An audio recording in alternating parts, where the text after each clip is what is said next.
बोलिए वृंदावन बिहारी लाल की जय। आप भाग्यशाली हैं, घर बैठे आपको श्री भक्तमाल की कथा सुनने को मिल रही है। इंद्र ने परम बुद्धिमान श्री कृष्ण को ये वर दे दिया। यहाँ से हमने कथा छोड़ी थी, यहीं से शुरू कर रहे हैं।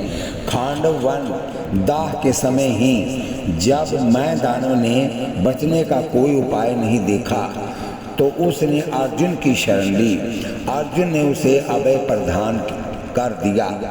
मैदानव ने इस पर उपकार के बदले में अर्जुन की कुछ सेवा करना चाहा। अर्जुन ने कहा, तुम श्री कृष्ण का कोई प्रिय कार्य कर दो, इसी से हमारी सेवा भी हो जाएगी। श्री कृष्ण ने दैत्यों के शिल्पी मैदान से महाराज युधिष्ठिर के लिए एक सुंदर सभा भवन तैयार करवाया। इस प्रकार अर्जुन और श्री कृष्ण सदा एक दूसरे का प्रिय करते रहते थे।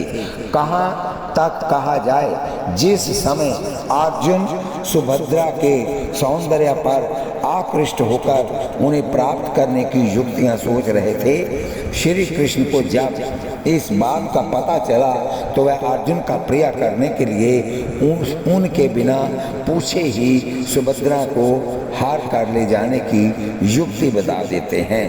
इतना ही नहीं, अपना रथ और अस्त्र शस्त्र भी उन्हें दे देते हैं। एवं सुभद्रा हरण हो जाने के बाद जब बलराम जी इसका विरोध करते हैं तो श्री कृष्ण बड़े भैया के हाथ जोड़कर पांव पड़कर समझा बुझाकर मना लेते हैं। और वहीं द्वारका में ही सुभद्रा का पानी ग्रहण हो जाता है। श्री कृष्ण अर्जुन को इतना चाहते हैं तो अर्जुन भी श्री कृष्ण को छोड़कर और कुछ नहीं चाहते। महाभारत के युद्ध में इन्होंने भगवान श्री कृष्ण की 1 अरब नारायणी सेना को न लेकर श्री कृष्ण को वर्ण किया और युद्ध में रथ की ही नहीं, जीवन की भी बागडोर श्री कृष्ण के हाथ में सौंपकर सदा के लिए निश्चिंत हो गए। परिणाम ये हुआ कि प्रभु प्रसाद सौभाग्य विजय जस पांडवन बरी आई बरह। कौरवों की 11 क्षोणी सेना भीम, द्रोण, कर्ण और जैसे महारथी समस्त प्रयत्न करके स्वयं खेत रहे, परंतु अर्जुन के शरीर पर आंच तक नहीं आई। अभी तो कहा गया है, जाको राखे साइयां मार सके नहीं कोई।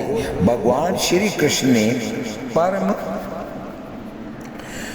गुह्य गीता ज्ञान अर्जुन को ही परम अधिकारी जानकर प्रदान किया।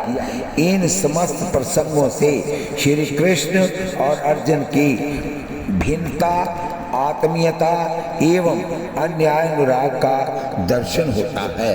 श्री कृष्ण प्रीति के साथ साथ अर्जुन में और भी अद्भुत अलौकिक गुणों का सामंजस्य था। जिस समय अर्जुन इंद्र के अनुरोध से अमरावती में रहकर अस्त्र विद्या तथा गांधर्व विद्या सीख रहे थे, एक दिन देवराज इंद्र ने सभा में अर्जुन को उर्वशी की ओर निर्निमेष नेत्रों से देखते हुए पाया था। इंद्र ने वास्तविकता तो समझी नहीं, उन्होंने समझा अर्जुन उर्वशी के ऊपर लावण्य पर आसक्त है। अतः रात्रि के समय उनकी सेवा के लिए स्वर्ग की सर्वश्रेष्ठ अप्सरा उर्वशी को देवराज की आज्ञा हुई। उर्वशी के लिए तो मानो बिल्ली के भाग्य से छींका टूट गया हो। वह तो पहले से ही अर्जुन पर मुग्ध थी। इंद्र की आज्ञा ने मार्ग प्रशस्त कर दिया। फिर क्या था, अपनी उत्तमोत्तम समस्त साज सज्जा से समलंकृत होकर वह स्वर्ग की देवी अर्जुन के एकांत कक्ष में अपने विविध हाव भावों को प्रकाशित करती हुई परविष्ट हुई। अर्जुन से उर्वशी का अभिप्राय अविदित नहीं रहा। उन्होंने अपने नेत्र बंद कर दिए, उर्वशी को माता की भांति प्रणाम किया। उर्वशी के सौंदर्य का ये प्रथम प्राभव था। वह ये देखकर दंग रह गई। अंतोगत्वा उसने खुल्लम खुल्ला अर्जुन के प्रति अपना काम भाव प्रकट किया। अर्जुन ने अपने हाथों से दोनों कान बंद कर दिए और बोले, माता ये क्या कह रही हो? देवी, निसंदेह तुम मेरी पूजनीय हो, हमारे कुल की जननी हो। आप हमारे पूर्वज महाराज पुरुरवा की पत्नी रही हैं। आपसे ही हमारा वंश चला है और इसी भाव से मैंने देव सभा में आपको देखा था। आपको मेरे संबंध में और कोई बात नहीं सोचनी चाहिए। मेरे लिए जैसे माता कुंती और माद्री परनम्य है, पूज्य है, वैसे आप भी। मैं सिर झुकाकर तुम्हारे चरणों में प्रणाम करता हूँ। उर्वशी ने अर्जुन को समझाने का प्रयत्न किया कि हम अप्सराएं किसी की पत्नी नहीं होती, हम तो सभी स्वर्गीय लोगों की भोग्या हैं। तुम्हारा ये विचार उचित नहीं। परंतु अर्जुन का मन सुमेरु गिरी की तरह अडिग ही बना रहा, किंचित मात्र भी चलायमान नहीं हुआ। अंत में विफल मनोरथ उर्वशी ने खींच कर अर्जुन को 1 वर्ष तक नपुंसक होकर स्त्रियों के बीच में रहकर नाचने गाने का श्राप दे दिया। अर्जुन ने उर्वशी का शाप सहर्ष स्वीकार कर लिया, परंतु धर्म का त्याग नहीं किया। धन्य संयम, धन्य इंद्रियां जय। ये इंद्र को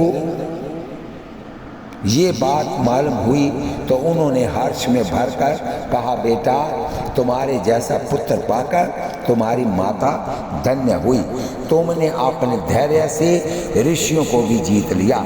चिंता नहीं करना, उर्वशी ने जो श्राप दिया वह तुम्हारे लिए वरदान का काम करेगा। वनवास के 13वें वर्ष में जब तुम अज्ञातवास करोगे तो उस समय शाप तुम्हारे लिए छिपने में सहायक होगा। इसके बाद तुम्हें पुनः पुरुष तत्व की प्राप्ति हो जाएगी। आगे चलकर ऐसा ही हुआ। बोलिए वृंदावन बिहारी लाल की जय। कुंती माता की आज्ञा से द्रौपदी 5 पांडवों की पत्नी बनी। कहीं कालांतर में इस विषय को लेकर भाइयों में विरोध न हो जाए, अतः देव ऋषि नारद के सुझाव पर पांडवों ने ये नियम बनाया कि जिस समय द्रौपदी एक भाई के पास एकांत में रहे, उस समय कोई दूसरा भाई यदि उसके कमरे में चला जाए तो वह 12 वर्ष के लिए निर्वासित कर दिया जाए। एक दिन कुछ लुटेरे किसी ब्राह्मण की गाय लेकर भाग गए। ब्राह्मण ने आकर पांडवों के सामने पुकार की। अर्जुन ने ब्राह्मणों की कर्ण पुकार सुनी और उन्हें गौओं को छुड़ाकर लाने का वचन दिया, परंतु उनके शस्त्र उस घर में थे, परंतु उनके शस्त्र उस समय घर में थे। यहाँ बड़े भाई महाराज युधिष्ठिर द्रौपदी के साथ एकांत में बैठे हुए थे। अर्जुन बड़े असमंजस में पड़ गए। अर्जुन को निर्णय करते देर नहीं लगी।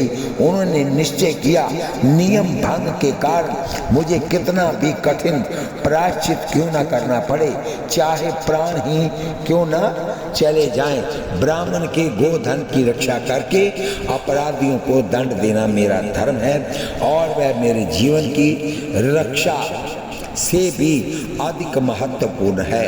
अर्जुन ने ब्राह्मण की गौएं छुड़ाकर ब्राह्मण को सौंप और श्री युधिष्ठिर जी के लाख समझाने पर भी 12 साल के लिए वनवास की दीक्षा लेकर वहां से चल पड़े। धन्य ब्राह्मण्यता, धन्य सत्य प्रतिज्ञा और नियम पालन की तत्परता।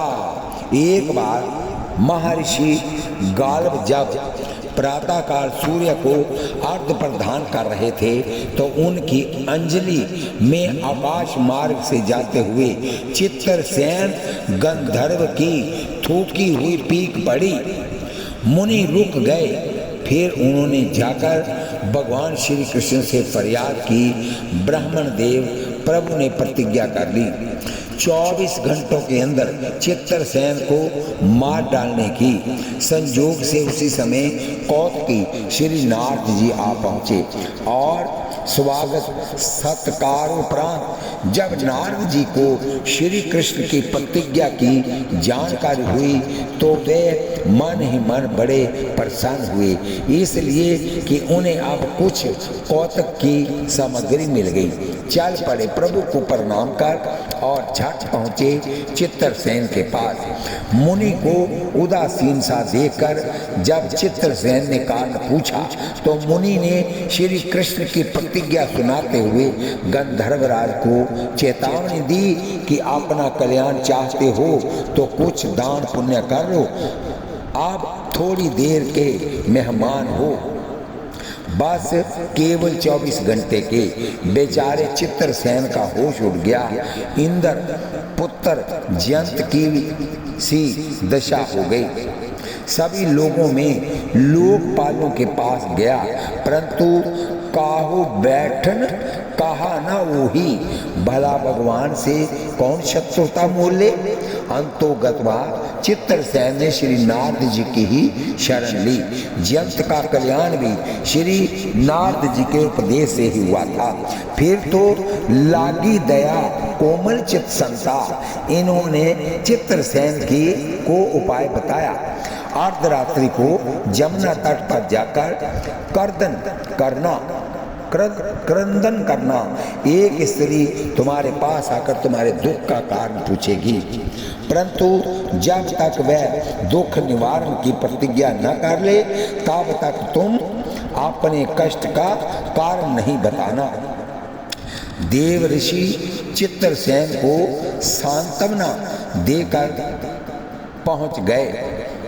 अर्जुन के महल में महारानी सुभद्रा के पास बोले, सुभद्रे आज बड़ा ही महत्वपूर्ण पर्व है। आज अर्धरात्रि को जमुना स्नान कर किसी दीन दुखी की रक्षा करने से अक्षय पुण्य की प्राप्ति होगी।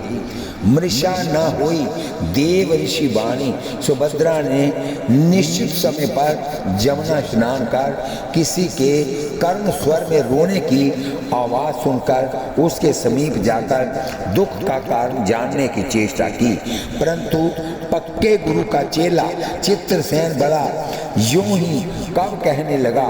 अंत में इनके प्रतिज्ञाबद्ध होने पर ही उसने स्थिति स्पष्ट की। सुभद्रा बड़े धर्म संकट में पड़ गई। अंत में शरणागत परित्राण का निश्चय करके वह उसे अपने साथ ले आई और समस्त वृत्तांत श्री अर्जुन को सुना दिया। अर्जुन ने सुभद्रा और चित्रसेन दोनों को आश्वासन दिया। इधर देव ऋषि वरे ने द्वारका पहुंचकर चित्रसेन, सुभद्रा और अर्जुन का हाल श्री द्वारकानाथ से निवेदन किया।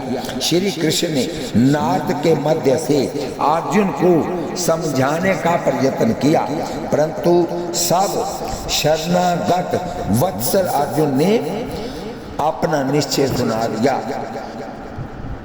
परिणाम स्वरूप श्री कृष्ण और अर्जुन में तो मूल युद्ध छिड़ गया। कैसा अद्भुत संग्राम है ये भक्त और भगवान का। दोनों ही अपनी प्रतिज्ञा पर दृढ़ हैं। सुलह की कोई संभावना नहीं। असमय में प्रलय काल का सादृश्य उपस्थित हो गया। देवताओं की प्रार्थना पर भगवान श्री शिवजी ने आकर प्रभु से निवेदन किया, नाथ राम सदा सेवक रुचि राखी, वेद पुराण साधु सुर साखी। इस विरध को स्मरण कर इस लीला को यही समाप्त कीजिए। आपने सदा सर्वदा से अपनी प्रतिज्ञा छोड़कर भक्ति की प्रतिज्ञा रखी है। ये नई रीति ना रावरी होई, लोकों वेद विदत नहीं होई। युद्ध समाप्त हो गया। दोनों ने श्री शिव जी का उपकार माना, परस्पर हृदय लगाकर मिले, सर्वत्र सुख शांति छा गई। परंतु महर्षि गाल का क्रोध भभक उठा। वह अपनी शाप शक्ति से श्री कृष्ण, अर्जुन, सुभद्रा और चित्रसेन को भस्म करने के लिए हाथ में जल लिए। तब तक सुभद्रा बोल उठी, मैं यदि श्री कृष्ण की भक्त हूँ और अर्जुन के प्रति मेरा पतिव्रत वर्ण पूर्ण हो तो ये जल ऋषि के हाथ से पृथ्वी पर न गिरे। ऐसा ही हुआ। ऋषि संकुचित हो गए। चित्रसेन ने जानबूझकर ऋषि की अवहेलना की हो तो बात नहीं थी। अतः ऋषि ने भी परिस्थिति की वास्तविकता समझकर प्रभु को नमस्कार कर अपने आश्रम को प्रस्थान किया। शरणागत की रक्षा के लिए अपने सर्वस्व श्री कृष्ण से भी युद्ध करना अर्जुन की शरणागत वत्सलता में चार चांद लगा देता है। अर्जुन भगवान श्री कृष्ण के तो कृपा पात्र थे ही, भगवान शंकर की भी इनके ऊपर बड़ी कृपा थी। एक बार अर्जुन ने इंद्र की प्रेरणा से अपनी कठोर तपस्या के द्वारा ऑर्डर दानी शिवजी को संतुष्ट कर दिया।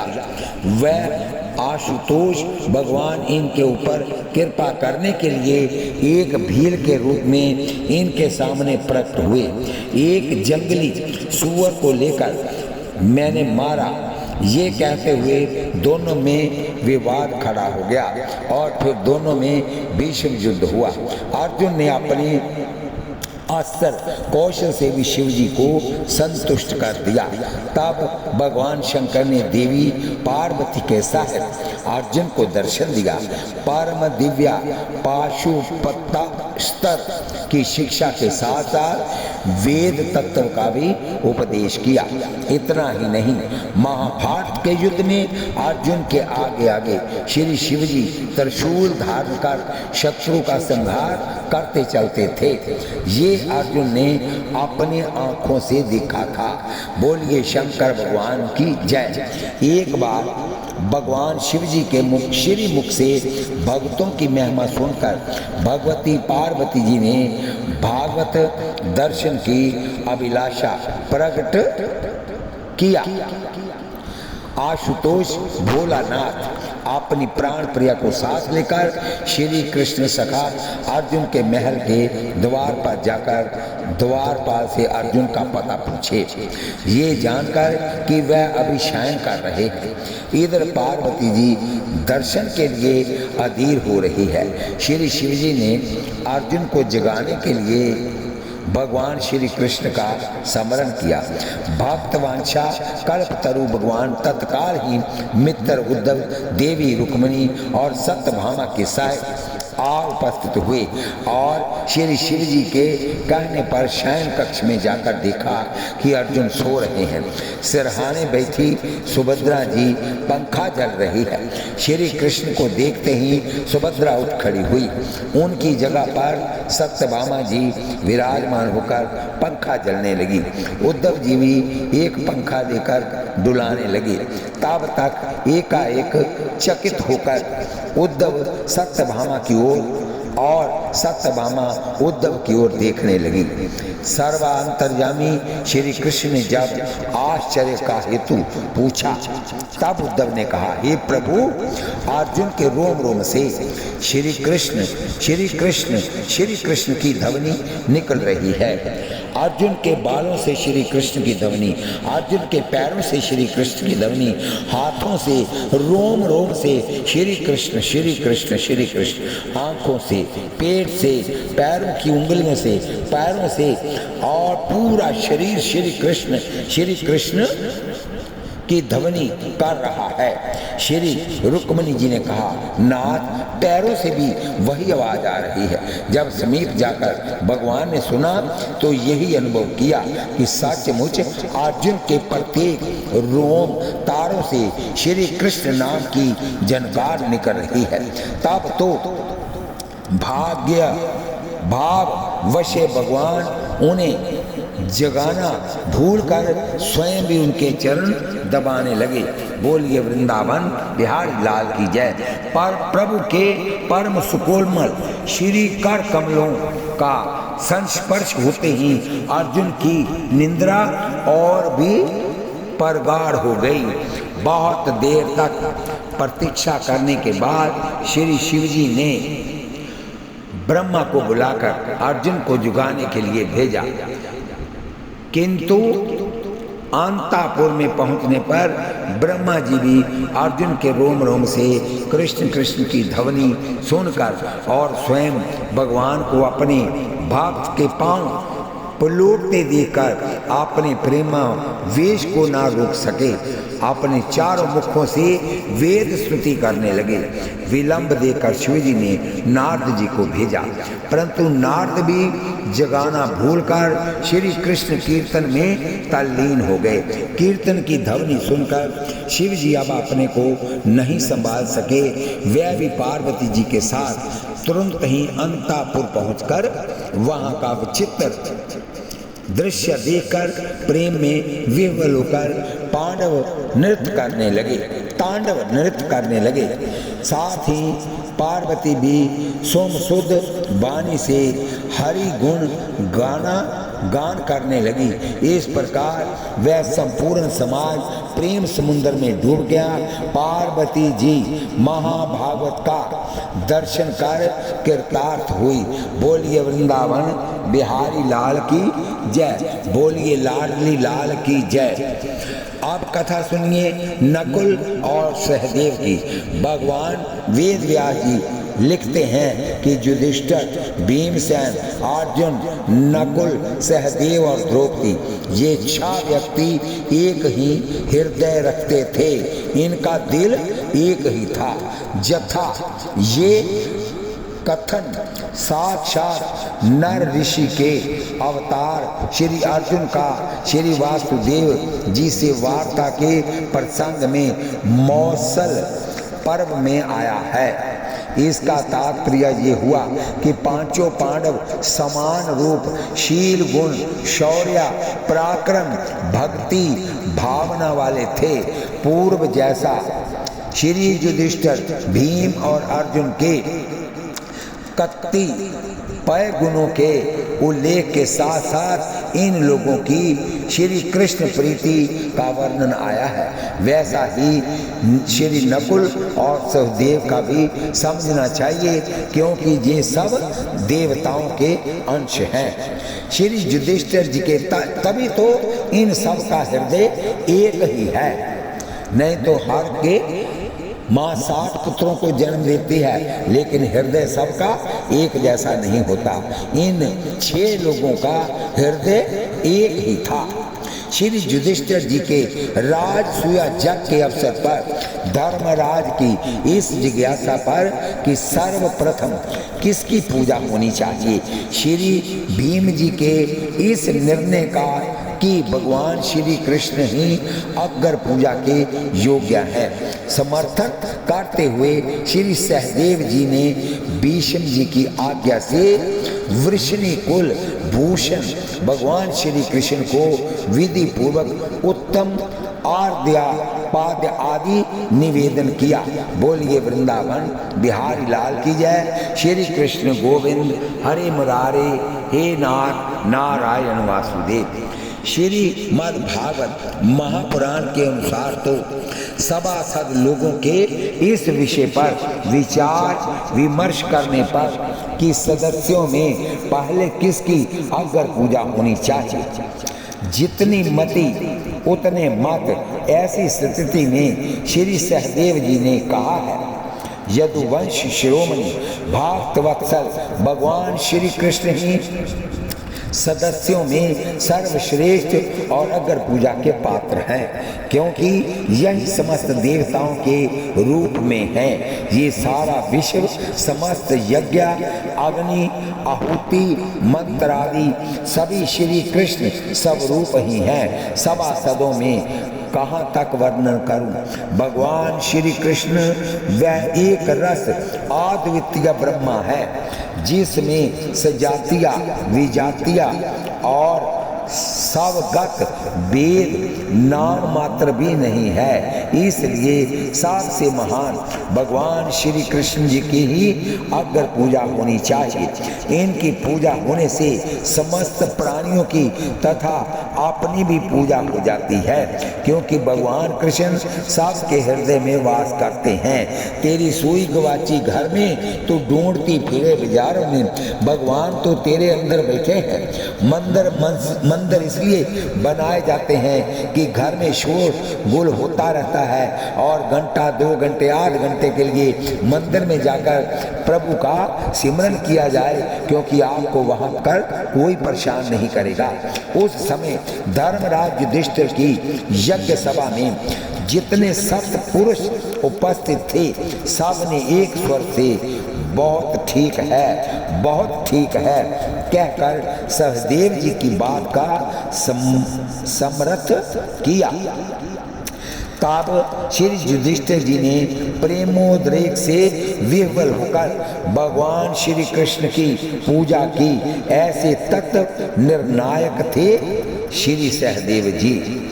पश्चात शिशुपाल ने जब श्री कृष्ण की अग्र पूजा पर आक्षेप किया तो सहदेव जी ने उनके आक्षेपों का मुंह तोड़ उत्तर देते हुए ये बात कही थी, राजाओं, केशी दैत्य का वध करने वाले अनंत पराक्रमी भगवान श्री कृष्ण की मेरे द्वारा जो पूजा की गई है, इसे आप लोगों में से जो सहन न कर सके, उन सब बलवानों के मस्तक पर मैंने ये पैर रख दिया। मैंने खूब समझ सोचकर ये बात कही है। जो इस बात का उत्तर देना चाहे वह सामने आ जाए, तथा जो बुद्धिमान राजा हूँ वह मेरे द्वारा की हुई आचार्य पिता गुरु पूजनीय तथा आर्द्य निवेदन के सर्वदा योग्य भगवान श्री कृष्ण की पूजा का हृदय से अनुमोदन करें। उपरयुक्त कथन में श्री सहदेव जी ने श्री कृष्ण को अपना सब एवं सब विधि सम्मान्य स्वीकार किया है। श्री नकुल और सहदेव के गुणों का वर्णन करती हुई श्री द्रौपदी जी कहती हैं, जो समस्त धर्म और अर्थ के निश्चय को जानते हैं, भय से भीत मनुष्यों का भय दूर करने वाले हैं, जो परम बुद्धिमान है, अपने बड़े भाइयों की सेवा में तत्पर रहने वाले और उन्हें प्राणों से भी अधिक प्रिय है, वह ही मेरे वीरपति नकुल हैं। पूर्णा आगे बुद्धि में जिनकी समानता करने वाला कोई नहीं है, जो अच्छे वक्ता और सत् पुरुषों की सभा में सिद्धांत के ज्ञाता माने गए हैं, ऐसे मेरे पति सहदेव शूर वीर सदा ईर्ष्या रहित बुद्धिमान और विद्वान है। ये अपने प्राण छोड़ सकते हैं, प्रज्वलित आग में प्रवेश कर सकते हैं, परंतु धर्म के विरुद्ध कोई बात नहीं बोल सकते हैं। बोलिए नकुल सहदेव की जय, पांचों पांडवों की जय, द्रौपदी की जय। आगे कथा आती है श्री कुंती जी की। इस संसार में ऐसा कौन प्राणी है जो श्री कुंती जी के समान भगवान में प्रीति करे। जिन विपत्ति से सभी लोग दूर भागते हैं, उसे कुंती जी ने भगवान से मांगा कि मुझ पर सदा विपत्ति रहे, जिसमें आपका दर्शन होता है। हे लालन, मैं सदा तुम्हारे मुखारविंद का दर्शन चाहती हूँ। बिना दर्शनों के हृदय में शूल लगने के समान दुख होता है। या तो आप निकट रहकर सदा दर्शन दीजिए, नहीं तो विपत्ति रूप वनवास ही दीजिए। ऐसी व्याकुलता देखकर भगवान की आंखों से आंसू आ गए। द्वारका को प्रस्थान करते हुए श्री कृष्ण को फिर घर को ही लौटा लाई। श्री कृष्ण ही कुंती के तन धन और प्राण थे। भूमि का भार उतार कर भगवान निज धाम को चले गए। ये सुनते ही उनके वियोग में कुंती जी से थोड़ा भी नहीं रहा गया। तुरंत शरीर छूट गया, वह भगवत धाम को चली गई। धन्य है ये सच्ची प्रेम भक्ति, प्रेम प्रण है। श्री कृष्ण को कुंती ने कहा कि आप मेरे को विपत्ति दीजिए। भगवान के पैरों से धरती निकल गई। अरे बुआ, तुमने ये क्या मांग लिया? तो कुंती जी ने कहा कि जब हम पर दुख थे तब आप हमारे साथ थे, और जब हमें राज्य मिल गया, मेरा युधिष्ठिर गद्दी पर बैठ गया है, सुख मिलने लगा है, तो आप हमको छोड़कर जा रहे हैं। इसलिए मुझे सुख नहीं चाहिए, मुझे सदा दुख ही मिले। बोलिए वृंदावन बिहारी लाल की जय। और श्री कृष्ण के वियोग को न सहकर कुंती ने उसी वक्त प्राण अपने त्याग दिए। ये है प्रेम सबसे बड़ा। बोलिए वृंदावन बिहारी लाल की जय। बोलिए जुगल सरकार की जय। हम कथा को यहीं पर विश्राम देते हैं। आप भाग्यशाली हैं। आधे घंटे की कथा होती है। जब आप कथा सुने, हाथों में माला लीजिए, जीभा से नाम जपिए, आंखों से भगवान का दर्शन कीजिए और कानों से कथा सुनिए। और यहाँ हो गया एक पंथ चार काज। वैसे तो लोगों की एक युक्ति है कि एक पंथ दो काज। चलो सखी वहाँ जाइए, यहाँ बसत ब्रजराज, गोरस बेचत हरि मिले। एक पंथ दो काज, लेकिन जहाँ पर एक पंथ चार काज हैं। भगवान का दर्शन करते करते प्रभु को अपने हृदय रूपी सिंहासन के ऊपर बिठाइए। मेरी आपसे यही प्रार्थना है कि कथा आधे घंटे की होती है, आप इसको रोज सुनिए और आशीर्वाद के रूप में आप इसको सब्सक्राइब, लाइक, शेयर कीजिए। शेयर की हुई कथा यहाँ तक जाएगी, जो लोग सुनेंगे उनका आधा फल आपको भी प्राप्त होगा। ये कथा आगे पहुंचनी चाहिए। कल फिर कथा होगी। बोलिए वृंदावन बिहारी लाल की जय।